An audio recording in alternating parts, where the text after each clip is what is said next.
Hello नमस्कार दोस्तों, आप शिवम एजुकेशन ग्रुप पे आपका स्वागत है। आज हम लोग पढ़ेंगे प्रश्नावली 9 कक्षा 10 गणित क्वेश्चन नंबर 5। देखते हैं क्या इसके पहले हम लोग 1 से 4 तक कर चुके हैं। क्वेश्चन नंबर 5 क्या है हमारा, देखते हैं एक बार। लिखा है कि भूमि से 60 मीटर की ऊंचाई पर एक पतंग उड़ रही है।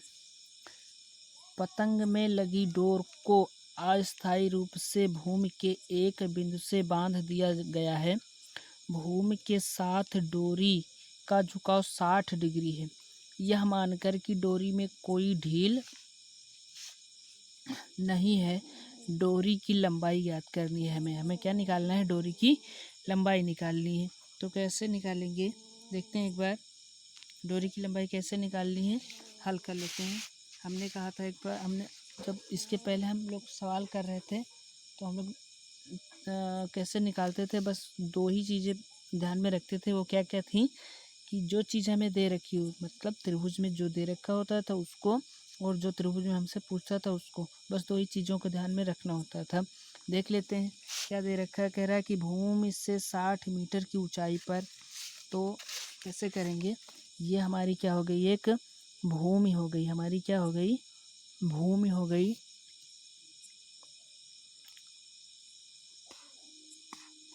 ये हमारी क्या हो गई, भूमि हो गई।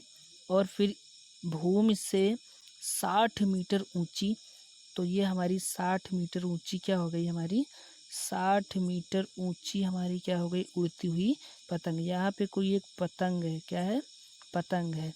ये भूमि से 60 मीटर की ऊंचाई पर एक पतंग उड़ रही है। फिर क्या कह रहा है, उड़ रही है, पतंग में लगी डोर को अस्थायी रूप से भूमि के साथ एक बिंदु से बांध दिया गया है। भूमि के साथ डोरी का झुकाव, भूमि के साथ डोरी का झुकाव कितना है हमारे पास, मतलब यहाँ पे जो पतंग की डोरी है यहाँ पे बांध दी गई है और यहाँ पे पतंग उड़ रही है। तो यहाँ ये जो पतंग है और ये पतंग की डोरी है जहाँ पे बंधी हुई है, इनके बीच में डोरी को एकदम तना हुआ रखेंगे। क्यों, क्योंकि ये खुद कह रहा है कि मानकर कि डोरी में कोई ढील नहीं है, इसीलिए एकदम ये लाइन सीधी बनाएंगे। और यह डोरी भूमि के साथ 30 डिग्री का कोण बनाती है, 60 डिग्री का कोण बनाती है। कितने का, 60 डिग्री का कोण बनाती है। ठीक है ना, इतनी चीज़ समझ में आ गई। अब हम क्या करेंगे, त्रिभुज बन गया हमारा, अब त्रिभुज का नामकरण कर देंगे। ए हो गया, ये बी हो गया और ये सी हो गया। अब देखते हैं, अब इसके बाद चित्र बनाने के बाद हम लोग क्या करते थे, हल करना शुरू करते। तो हल करेंगे, वही दो चीज़ें याद रखेंगे, क्या कि जो भुजा त्रिभुज में जो भुजा दे रखी है और जो भुजा हमसे पूछ रहा है। तो हमें ए बी दे रखा है और हमसे ए सी पूछ रहा है। क्या दे रखा है, हमें ए बी दे रखा है और ए सी हमसे पूछ रहा है। तो बस अब हम क्या करते थे, जो जो हमें दे रखा होता था उसको लिखते थे पहले।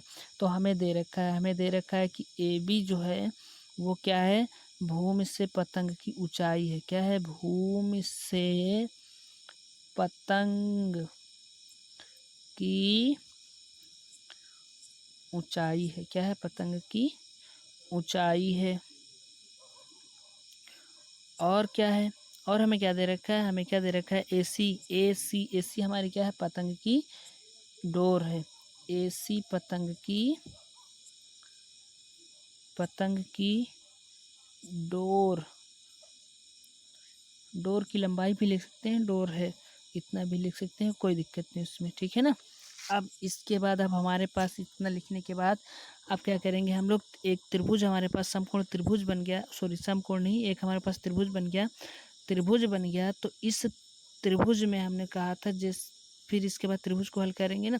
तो त्रिभुज हमारा क्या बना, ए बी सी, त्रिभुज ए बी सी में। अब त्रिभुज ए बी सी में क्या करेंगे, त्रिभुज ए बी सी में वही करेंगे जो इसके पहले सवालों में करते थे। क्या करते थे इसके पहले सवालों में हम लोग यही तो करते थे कि जो भुजा दे रखी होती थी उसको और बटे में उसको कर देते थे उस भुजा को जो हमसे पूछता था। तो हमें ए बी दे रखा है, हमें क्या दे रखा है, ए बी दे रखा है और हमसे ए सी पूछ रहा है। हमसे क्या पूछ रहा है, ए सी। इसके बाद में इतना लिखने के बाद में हम क्या करते थे, हम लोग उसका रेशियो देखते थे कि ये रेशियो किसका है। तो ये रेशियो किसका है, पहले हमने लिया, ये पहले लिया हमने लंब को और फिर उसके बाद लिया हमने कर्ण को। AC हमारा कर्ण है, AB हमारा लंब है।